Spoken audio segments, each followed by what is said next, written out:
your dreams.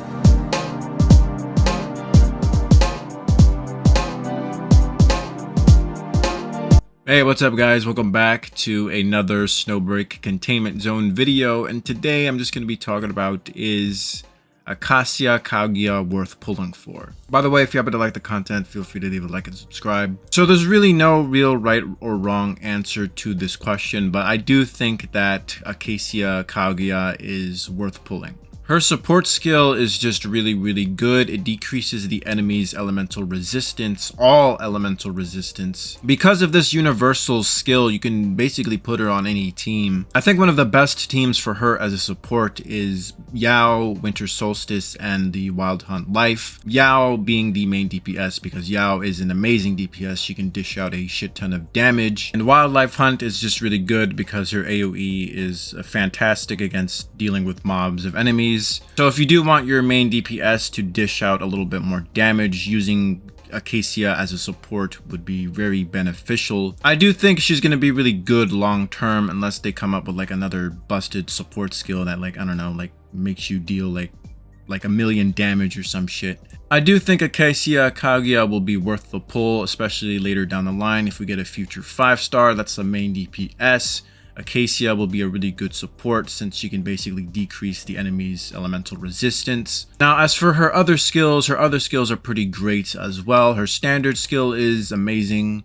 It deals frost damage to enemies and it also decreases their movement speed, which is pretty nice. It's really handy when you're dealing with melee enemies. You can basically just use her standard skill and just dance around them and just have the skill hit the melee enemies and slow them down. One complaint I see about her standard skill is that it misses the enemies and it never hits. Now, this does get fixed with her neuronics. The neuronics is a pretty important mechanic since not only does it upgrade the character's kit, but it also vastly changes their gameplay from their initial base form. Once you upgrade her neuronics, she can basically spam her standard skill at least 3 times and you'll be able to have 3 rings all around you, giving you more chances to hit the enemy. Not only that, but they can even like attract the enemies as well. In other words, it can suck in the enemies and deal damage to them. Acacia's ultimate is also good. It deals AoE frost damage to enemies and it does have a chance to suck them in when you unlock her neuronics. So it's kind of similar to Venti's burst. It's really good and it also slows down their movement speed. So she has 2 ways to lower the enemy's movement speed. One from her standard skill and the other one from her ultimate skill.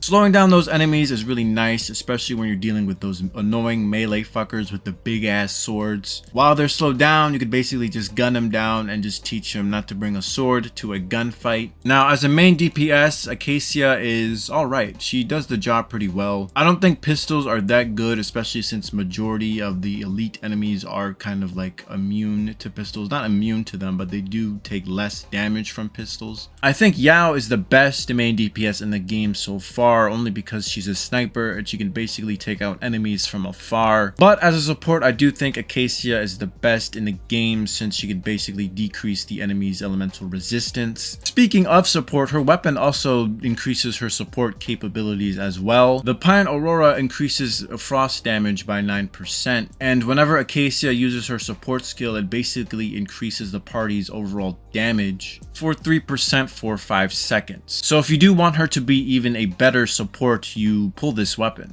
I also forgot to mention, as a frost damage dealing character, she does have a chance to freeze the enemies. However, you do need to unlock her neuronics in order to do this through her standard skill, and you have to use her standard skill 3 times in order to unlock it, and you basically unlock that through another neuronics. So as I said earlier, neuronics is pretty important in order to fully maximize the potential of a character in this game. I also see people say that her 4-star version is better, and I gotta say, that's kind of copium. I'm not shitting on her 4-star version. Her 4-star version is pretty good, and I'll give her 4-star version more credit than it's due, because personally, I don't really like her 4-star version, but I will admit that it's a pretty good character. But the 4-star version cannot decrease the enemy's elemental resistance, nor does it have like a pretty decent crowd control, although her 4-star version can like slow down time and shit through her ultimate, which is pretty nice, but her ultimate costs 100. Not to mention, you can only use one ultimate in your party at a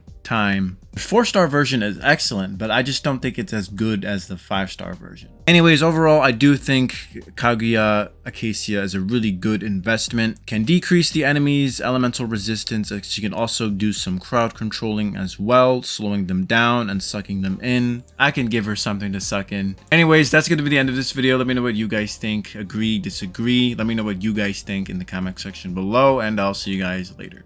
Bye-bye now. Come again soon.